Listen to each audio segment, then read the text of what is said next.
जब आप बच्चे थे तो आपका दिमाग परेशानियों से पाक था। जैसे जैसे वक्त गुज़रता गया आप बेशुमार माशरती, ज़ाती और ख़ानदानी मसाइल जैसे कि माली पेचीदगियाँ, टूटा हुआ रिश्ता, एतमाद की कमी, बेरोज़गारी, कारोबार में नाकामी, एहतराम में कमी और इसी तरह के बहुत से मसाइल से मुतासिर हुए। यकीनन आप अपने तमाम मसाइल को एक साथ ठीक नहीं कर सकते हैं, लेकिन आप अपने जहन को ऐसी सलाहियतों को तैयार करने की तरबियत दे सकते हैं जो अफसुर्दा और अलमनाक हालात को नज़रअंदाज करने या उन पर काबू पाने में मदद फराहम कर सकती हैं। ये कुछ ऐसी टिप्स हैं जिनका इस्तेमाल ज़हनी सुकून ख़त्म करने वाली चीज़ों से निमटने के लिए किया जा सकता है। अपने काम से काम रखें।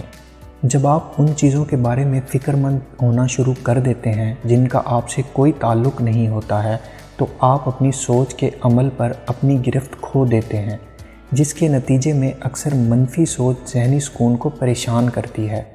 बुनियादी तौर पर आपका दिमाग यहाँ और वहाँ घूमने लगता है। लिहाजा अगली बार जब आपके जहन में गैर ज़रूरी सोच आए तो सोचें कि क्या वाकई ये कोई ऐसी चीज़ है जिसकी आपको फ़िक्र करनी चाहिए। अगर नहीं तो उसे फ़ौरन छोड़ दें और किसी मस्बत, अमली और नतीजा खेज़ चीज़ पर तवज्जो दें। ख़ुद को मस्बत लोगों से घेर लें।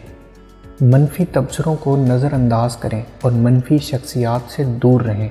जब कोई मनफी होता है तो वो मनफी सोच को फैलाता है और आपको भी उनकी सोच मुतासिर करती है। मुस्तकिल तौर पर ऐसे लोगों के साथ रहने से आपके किरदार पर मनफी असर पड़ेगा। लिहाजा अपनी कंपनी के बारे में सोचें और ख़ुद को मस्बत लोगों में रखने की कोशिश करें।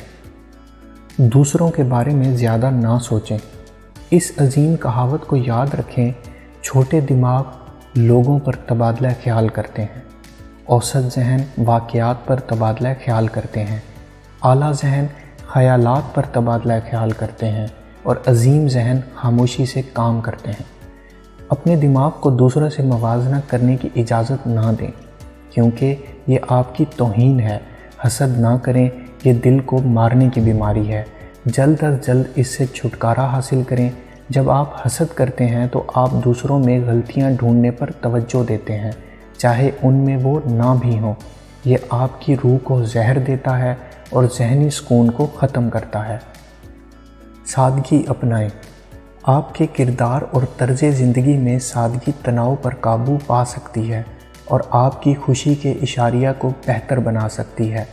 समाजी तौर पर हसास ना हो और हर एक रुझान की पैरवी करना छोड़ दें जिसकी आपका समाजी हल्का पैरवी कर रहा है। इन तजावीज़ के साथ मुझे यकीन है कि आप अपनी तर्ज़ ज़िंदगी में बड़ी तब्दीलियां ला सकते हैं और अपना ज़हनी सुकून वापस हासिल कर सकते हैं। वीडियो पसंद आई हो तो लाइक कीजिए और मज़ीद ऐसी वीडियोज़ के लिए हमारे चैनल को सब्सक्राइब करें। शुक्रिया।